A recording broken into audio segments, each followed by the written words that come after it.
ஆவி, பரிசுத்த ஆவியை நம்மை இறக்கிறார். அல்லேலூயா. சரி பாருங்க, ஆதியாகமம் 1:26 சொல்லுகிறது, பின்பு தேவன் தமது சாயலாகவும், எல்லாம் சொல்லுங்க, தமது சாயலாகவும் நமது ரூபத்தின் படியையும் மனுஷனை உண்டாக்குவோமாக, அவர்கள் சமுத்திரத்தின் மச்சங்களையும் ஆகாயத்து பறவைகளையும் மிருக ஜீவன்களையும் பூமி அனைத்தையும் பூமியின் மேல் ஒரு சகல பிராணிகளையும் ஆள கடவர்கள் என்றார். தேவன் தம்முடைய சாயலாக மனுஷனை சிருஷ்டித்தார். அவனை தேவ சாயலாகவே சிருஷ்டித்தார். ஆணு பெண்ணுமாக அவர்களை சிருஷ்டித்தார். அல்லேலூயா. ஆண்டவர் மனுஷனை சிருஷ்டிக்கும் போது எப்படி சிருஷ்டிக்கிறார்னா, தம்மை போலவே உண்டாக்குகிறார். அல்லேலூயா. ஆண்டவர் ஒரு குழந்தையை உண்டாக்கவில்லை. அல்லேலூயா. ஒரு குழந்தைய உண்டாக்கவில்லை. ஆண்டவர் என்ன செய்யல, ஒரு 13 வயசு பையனை உருவாக்குறது. ஆண்டவர் எப்படி உருவாக்க, தமது சாயலாக தமது ரூபத்தின்படியே, அல்லேலூயா, அப்படியே உண்டாக்கினார். அல்லேலூயா. அவருடைய மனசை பார்த்தீங்களா? அவருடைய மனசு எப்படி?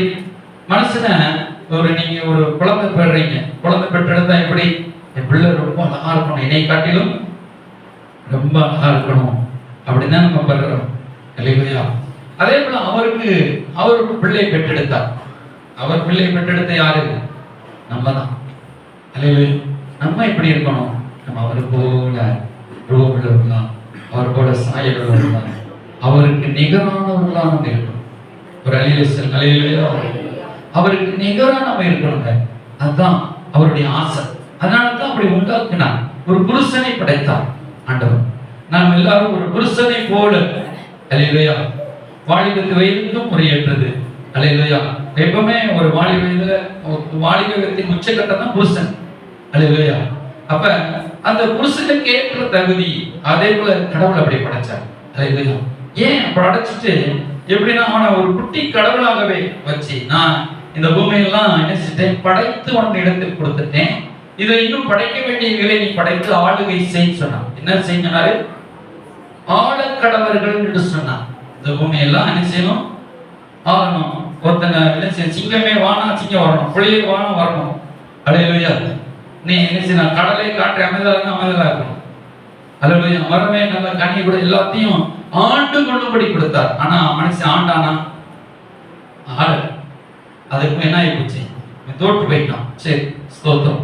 ஆனா அந்த ஃபீலிங் தான் நமக்கு இருக்கு. நமக்கு என்ன ஃபீலிங் இருக்குது? நம்ம இந்த சோதனையிலிருந்து ஜெயம் பெறுவோமா? இப்ப நமக்கு ஆளுமை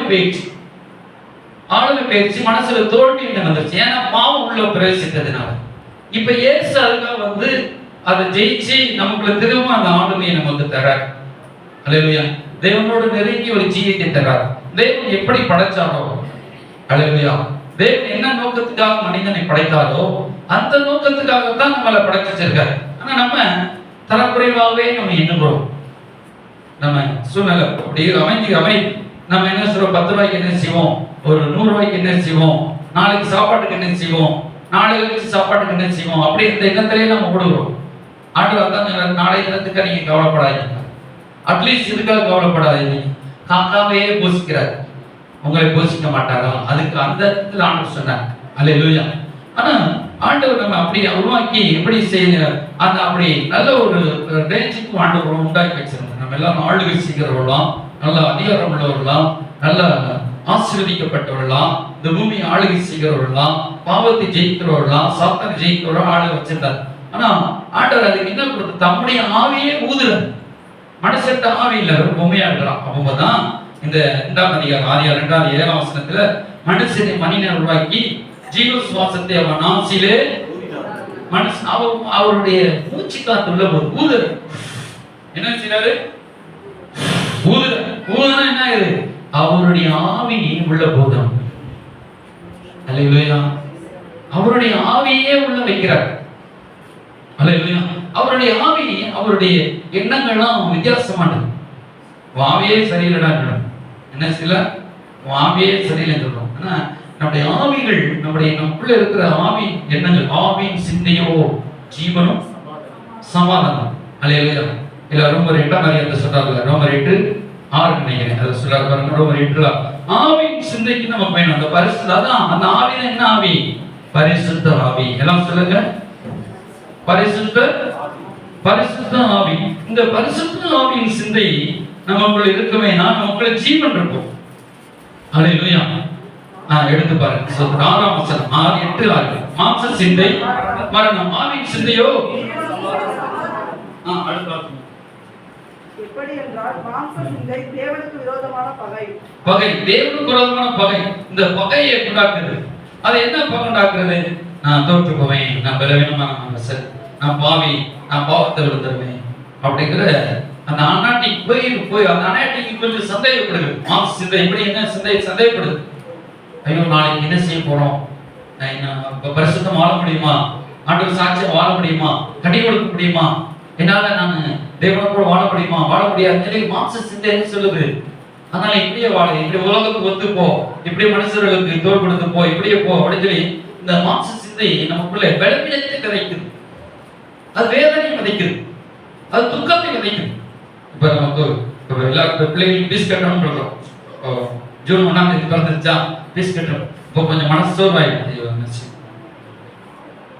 அப்ப நான் போய் எங்க வீட்டுல பெருமான் ஃபாதர் கூட இருக்க சீடர்களுடைய பாட்டு பாடிட்டு இருக்காரு. நானும் கூட வேதனை பட்டீங்கன்னா வேதனை இருக்குல்ல, 40,000 கட்டணும். அப்ப கீழே போய் பாக்குறேன், பாட்டு பாடிட்டு போய் கண்ணாடி பாக்குறேன். கண்ணாடி பார்த்தா அப்படியே அந்த பாட்டு கேட்டேன்னா முகம் மலருது. அல்லேலூயா. முகம் மலர்ந்து ஒரு எண்ணம் அப்படியே உதிக்குது. அல்லேலூயா.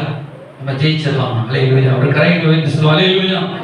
தேவனுடைய பாடலை கேட்கும் பொழுது, அந்த அன்பின் பாடலை கேட்கும் பொழுது, அதுல உங்க அன்புக்கு ஈடே இல்லை, உங்களுடைய பாசத்துக்கு ஈடே இல்லை, தகுதி இல்லாத என்ன உங்க அன்புக்கு ஈடாக்கினீங்களே அன்பு பாடல் கேட்கும்போது என்னுடைய ஆவி எப்படி எந்திரிக்கு. அது ஆவியின் சிந்தை. அல்லேலூயா. இந்த மாம்ச சிந்தை என்ன சொல்லுது?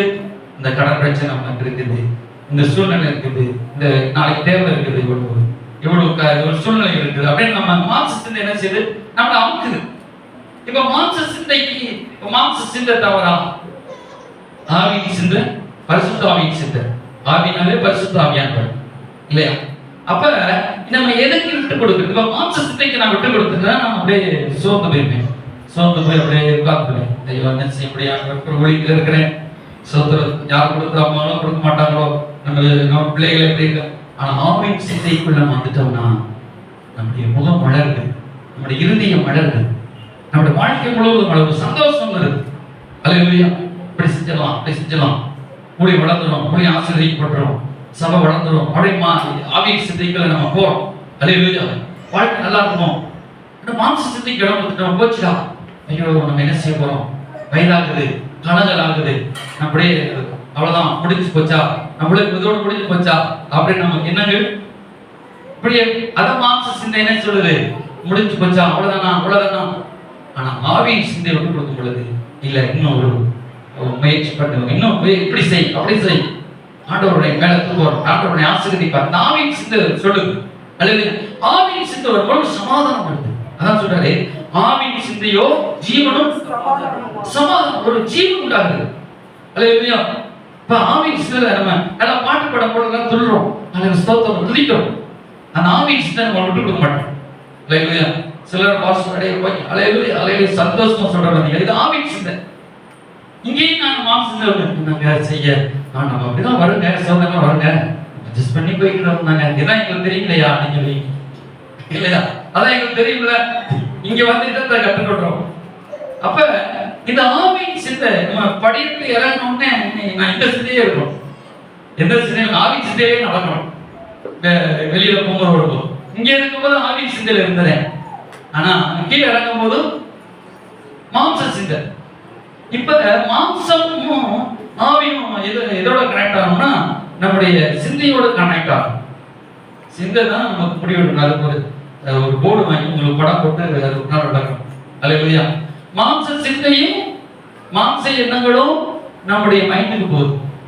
அல்லேலூயா. அப்ப இருதயத்தின் யோசனை இருதயம் வேற, இங்க சிந்தை வேற. அல்லேலூயா.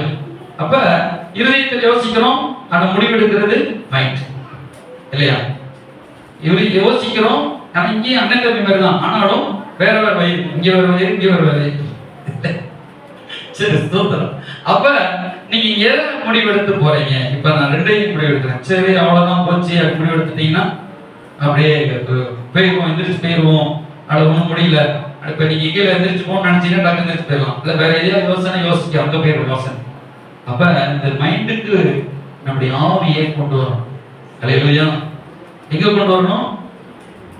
மைண்டுக்கு கொண்டு வரணும். அப்ப மைண்டுக்கு கொண்டு வரும் பொழுது நமக்கு மைண்ட்ல இருந்து எங்க போகுது? இந்த சரீரத்துக்கு. அல்லேலூயா. எங்க வருது? பிசிக்கலா அல்லது நம்முடைய சரீரத்துக்கு பாடி போகும். அல்லேலூயா. இப்ப பாருங்க, நீங்க இப்ப சூரிய ஒளி வேகமா அடிக்குது, சுள்ளு அடிச்சா கடல் நீர் ஆவியா மாறும். ஆவி எங்க போகுது? நேரா மேல போகுது, மேகமா மாறிடுது. மேகத்துக்கு போனா அங்க ஒரு காற்று ஆண்டவர் அனுப்புகிறார். காற்று போய் அந்த மேகத்துல போய் அடிக்குது. இல்லையா? காற்று அடிச்சுன்னா அங்க என்ன செய்யுது? நீர் துளிகளா மழைகளா பொழியுது. இல்லையா? புரியுது உங்களுக்கு? திடப்பொருள் கிடைச்சிருச்சு இல்லையா? அந்த நீர் துளிகள் என்ன செய்யுது? பூமியில வந்து பனிக்கட்டியா மாறுது. பனிக்கட்டி ஸ்ட்ராங்கா, அது எறும்பு கூட வேணும். அந்த பனிக்கட்டி மேல கூட நடந்து போவாங்க. பனிக்கட்டி மோதி டைட்டானிக் கப்பலே உடைஞ்சு போச்சு. அவ்வளவு பெரிய கப்பல் இல்லையா? புரியுது உங்களுக்கு? அப்ப ஒரு இந்த ஆவியின் பிரமாணம் இப்படி கிரீஸ் நமக்குள்ளே ஏற்றப்படுகிற இந்த இது இங்க மூளையில என்ன சுரக்குதுன்னா ஒரு சுரப்பி சுரக்குது. அல்லேலூயா. ஒரு ரசாயனம் சுரக்குது. என்ன சுரக்குது? ரசம் கிடையாது, ரசம். ஒரு சுரப்பி சுரக்குது. அதுதான் நம்மளை வந்து ஒரு நம்முடைய எண்ணங்களை தீர்மானிக்கும். அல்லேலூயா. இப்போ ஒரு சுகவியா, இப்ப எங்க அப்பா பிரஷர், எங்க அப்பா கால் வலி, அப்ப எங்க அண்ணனுக்கு கால் வலி சொல்றேன், எங்க அப்பாவுக்கு இருந்தது எனக்கு வந்துச்சு அப்படிங்க. ஆனா எனக்கு எதுவுமே இல்லை, சுகர் இல்லை, பிரஷர் இல்லை, கால் வலி இல்லை, எதுவுமே இல்லை. ஏன்னா அந்த மைண்ட்ல நான் வைக்கல. புரியுது உங்களுக்கு? நான் மைண்ட்ல வச்சிருந்தேன்னா மைண்டுக்குள்ள எனக்கு வந்து தாக்கம். மைண்ட்ல வச்சிருந்தேன்னா ஆமா வந்து அப்பாவுக்கு இருந்துச்சு, அம்மாவுக்கு இருந்துச்சு. நான் மைண்ட்லயே வைக்காதனால அந்த வியாதியை தாக்க மாட்டேன். புரியுது உங்களுக்கு? அந்த ஜீனையே மாத்துது. எனக்குள்ள இருக்க அந்த ரத்தத்துல இருக்க செல்களை மாத்துது. அறிவெல்லாம் கற்றுக் கொடுக்குறீங்க பாஸ்டர். அல்லேலூயா. சோத்திரம். பயமக்சம் உங்களுக்கு கற்றுக் கொடுக்கணும். அல்லேலூயா. அப்ப நமக்கு என்ன செய்யணும்? நம்முடைய செல்களையே மாத்துது. அதான் கர்த்தர் சொன்னாரு, சந்தோஷமா இருங்க. பவுல் சிறைச்சாலையில் இருக்கிறார், சந்தோஷமா இருங்கள். என்ன சொல்றாரு? சிறைச்சாலையில இருந்தா அங்க சந்தோஷம். எல்லாத்துக்கும் மைண்ட் என்ன சொல்றாரு? சிறைச்சாலை சந்தோஷமா இருங்க, சந்தோஷமா இருங்க. மக்கள் கர்த்தருக்கு மகிழ்ச்சியா இருப்பதே பலன். அல்லேலூயா. இந்திய வந்து நமக்கு வந்து உபதேசம், நீ துக்கப்படு, நீ வேதனைப்படு, அழு அழு அழுது அழுது ஜோம் பண்ணு. அது ஒரு பாயிண்ட். அப்படி ஜோம் பண்ணாலும் கேட்பார். நீங்க துக்கத்தோடு வந்தால் நித்தியம் தான் போவீங்க. நீங்க நரகத்துக்கு போட மாட்டாரு உங்களை. நீங்க சந்தோஷமா போனாலும் பரலோகத்தான் போவீங்க. அல்லேலூயா. இப்ப நான் முடிஞ்சேன்னு எனக்கு உங்களுக்கு ஒரு கேக்கு கொடுக்கப்படும். அல்லேலூயா. மிச்சரும் கொடுக்கப்படும் உங்களுக்கு. அல்லேலூயா. நான் துக்கமா பிரசங்கம் பண்ணாலும் உங்களுக்கு கேக்கு உண்டு, மிச்சர் உண்டு. நீங்க துக்கமா கேட்டாலும் மிச்சர் உண்டு, உங்களுக்கு கேக்கு உண்டு. உங்க பிள்ளைகளுக்கும் சேர்த்து வாங்கிக்கலாம். அது கடைசி ரகசியமா சொல்லுவோம். என்ன ரகசியம் இல்லையா? ஸ்தோத்திரம். ஆனா நீங்க சந்தோஷமா செய்தியை கேட்டாலும் உங்களுக்கு கேக்கும் மிச்சரும் இன்றைக்கு உண்டு. எப்படி கேட்க போறீங்க? இல்ல நீங்க அழுதுகிட்டே கேட்ப பாஸ்டர், இல்ல தூங்கிதான் கேட்ப பாஸ்டர். நான் தூங்கிட்டே இருப்பேன் பாஸ்டர், நீங்க என்ன சொன்னாலும் எனக்கு கவலையா இருக்குது பாஸ்டர். இங்க வந்து தூங்குறேன், எங்க வீட்டிலே தூங்க வர மாட்டோம். ஆனால் சர்ச்சுக்கு வந்தேன். ஒரு அம்மாவுக்கு தூக்கமே வரலையா, நன்றாத்தி பாஸ்டருக்கு போன் பண்ணிச்சா, பாஸ்டர் எப்படி இருக்கிறீங்க, இந்த மாதிரி நேரம் போன் பண்ணி இருக்கிறாரு, தூக்கமே வரல பாஸ்டர், போன் பண்ணேன், கொஞ்சம் நேரம் பிரசங்கம் பண்ணுங்க பாஸ்டர், தூங்கி அந்த மாதிரி பிரசங்கத்துக்கு தூங்கிறது. அப்ப பாருங்க ஸ்தோத்திரம். நீங்க எப்படி இருந்தாலும் உங்களுக்கு என்ன உண்டு? உங்க வீட்டுல உங்களுக்கு சாப்பாடு உண்டு. அதே போல நம்ம கிறிஸ்தவ வாழ்க்கையில நம்ம அழுது கேட்டாலும் ஆண்டவர் தருவார், விசுவாசத்தோடு கேட்டாலும் தருவார். சந்தோஷமா ஏசப்பா நீங்க செய்ய முடியும்ப்பா, நான் தருவீங்கப்பா, நான் சந்தோஷமா இருக்கிறேன் தாங்கப்பா கேட்டாலும் தருவார். அல்லேலூயா. அல்லேலூயா. நீங்க சின்ன பிள்ளையா இருக்கும் அழுதீங்க. இப்ப எங்க பாப்பாலாம் சின்ன பிள்ளையா இருக்கும் அழுதான். இப்ப ஸ்டேஜ் சின்ன பிள்ளைங்க அழுதான். பெரிய ஆன பிறகு அழுகாம கேட்கிறாங்க. அல்லேலூயா. ஸ்தோத்திரம். இப்ப அழுகாம கேட்கறதுனால அவங்க சிரித்த முகத்தோடு பிள்ளைங்க கேட்கறாங்க. நாங்கள் சிரித்த முகமாய் கொடுத்து விடுவோம். ஒரு அழியசனம் அட பாய் அப்படியா அப்படியா சொல்றீங்க. ஒண்ணுக்கு 4 கடை தரைங்க. ஸ்தோத்திரம். அதுவும் அவ்வளவு கஷ்டத்தை இருந்து நாங்க கொடுக்குறோம். ஆனா சக்கரை இல்லை, பொய்யாம புத்தி சொல்லியலடா கொடுக்குறீங்க அப்படி பிள்ளைங்க சொல்லுவாங்க. சரி சார், அது சும்மா ஒரு என்ன செய்ய, அது உங்களை பாதுகாக்கிறதுக்காக நாங்க சொல்றோம். அல்லேலூயா, ஸ்தோத்திரம். நீங்க அழுதாலும் உங்களுக்கு பீசு கட்டுறோம், அழுகாட்டாலும் பீசு கட்டுறோம். அல்லேலூயா, சரி, ஸ்தோத்திரம். பாருங்க, அதே போல ஆண்டவர் உங்களுக்கு அந்த காரியத்தை செய்வார். அப்ப இந்த ஆவி, இந்த பரிசுத்த ஆவி, இந்த என்ன ஆவி? பரிசுத்த ஆவியின் சிந்தனைக்கு நம்ம எப்பொழுது வரணும்? அல்லேலூயா. இந்த பரிசுத்த ஆவியானவர் எப்படி இருக்கிறார் பாருங்க. யோவான் 14ல சொல்றாரு, ஆண்டவர் சொல்றாரு, யோவான் 14ல சொல்லும் பொழுது, அல்லேலூயா, அவர் தேற்றவாளனாய் இருக்கிறார். தேற்றவாளன், சத்திய ஆவியாய் காணப்படும். அவர் சொல்றாரு, அவர் எப்படி இருக்கிறார்? தேற்றவாளன். 14:14, யோவான் 14:14. நான் பிதாவை வேண்டிக் கொள்வேன், அப்பொழுது என்றென்றைக்கும் உங்களுடனே கூட இருக்கும்படி சத்திய ஆவியாகிய வேறொரு தேற்றவாளன் அனுப்புவார். அல்லேலூயா. ஒரு தேற்றவாளன். இப்ப தம்பி தர்ச்சி ஒரு நிமிஷம். அப்ப ஒரு தேற்றவாளன் அனுப்புவார். அந்த தேற்றவாளன் வந்து இப்படி என்ன செய்வாரு? தேற்றுவார். அல்லேலூயா. அதே ஏசாயா புத்தகத்துல 58 அதிகாரம், அதுல ஒரு தாய் தேற்றுவதை போல நான் உன்னை தேற்றுவேன். வசனத்தை எடுத்து பாருங்க. அவர் என்ன சொல்றாரு? ஒரு தாய் தேற்றுவதை போல. இப்ப தேற்றவாளன் வந்து எப்படி தேற்றுவாரு? தேற்றவாளன் எப்படி தேற்றுவாரு? கவலைப்படாதப்பா, சோர்ந்து போகாதப்பா, கண்ணீர் தான் துடைக்கணும் அப்படின்னு சொல்லுவாங்க. சொல்ல மாட்டாரு. எப்படி தேற்றுவாரு?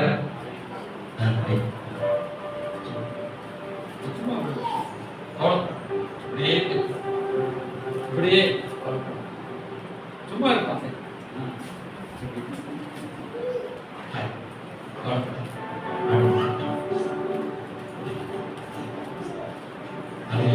அழுக சிலரும் நம்ம அழுவோம்.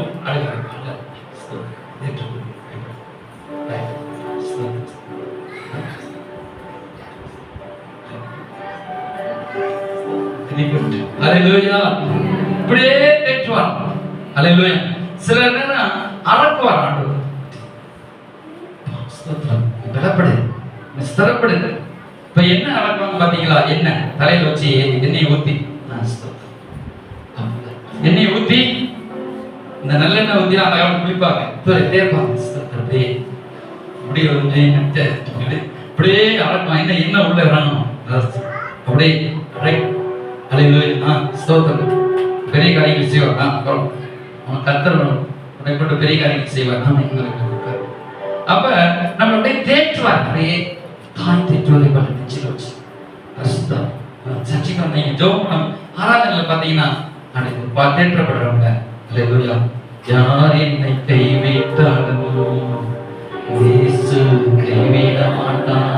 தாயும் அவரே, தந்தையும் அவரே, தாயும் அவரே, தந்தையும் அவரே, தாளாட்டுவார், சீராட்டுவார், தாளாட்டுவார். அப்படியே தாளாட்டும் பொழுது உங்க ஆவி என்ன செய்யணும்? அவர் மடியில கொடுக்கும். ஒரு மடியில தாளாட்டுவார், சீராட்டுவார். அல்லேலூயா. நீங்க அவருக்கு என்னது? பிள்ளை. காயப்பட்டு அதான் ஆராதனை நீங்க ருசித்து பார்க்கணுங்க. ஆராதனைக்கு நீங்க வர ருசிக்கிறோமா? நீங்க ஆராதனை முடிஞ்ச பிறந்தீங்கன்னா அவர் தேற்ற மாட்டாரு. அனைவருக்கு வார்த்தை வசனம் தான் கொடுப்பார். கடைசி நாட்களில் நடக்கிற சம்பவங்கள் என்ன அப்படின்னு சொல்லி கொடுப்பாரு. போன வாரம் செய்யுங்க. நீங்க ஆராதனைக்கு வரும்பொழுதுதான் ஆண்டவர் தேற்றுவேன். இரக்கம் தயவு அளவிட முடியாதையா. அல்லேலூயா. இப்ப கெட்டவன் ஓடி போயிட்டான். அவன் வந்தானா என்ன செய்யணும்? அறுவடை ஒரே போடு போடணும். அப்படி போட தகப்பன் அப்படியே கெட்டி பிடிச்சி குத்தம் கொடுத்து அரவணைச்சு அப்படி அன்பு சொத்தெல்லாம் பாய்ப்பேன் இழந்து ஒண்ணுமே சொல்லல, பேசிக்கிட்டு செலவழிச்சுட்டான். அவருடைய அன்பு, அவருடைய இறக்கம் கெட்டி பிடிச்சி அரவணைச்சு அவருடைய இறக்கம் அன்பினால் தான் நான் நிற்கிறோம். அல்லேலூயா. அவருடைய அன்பு ஆராதனையில் பார்த்தீங்கன்னா நம்ம அந்நிய பாஷையில பேசுறது ஒரு பகுதி, அந்த worship பண்றோம். அல்லேலூயா. ஆராதனை தயவு இரக்கம் அளவிட முடியாதே அப்படி சொல்லும் பொழுதே பார்த்தீங்கன்னா அவருடைய தயவு அப்படியே நம்ம நினைச்சுக்கோம். நம்ம உட்கார்ந்து இருக்கிற தயவு. அல்லேலூயா. அவருடைய இறக்கம்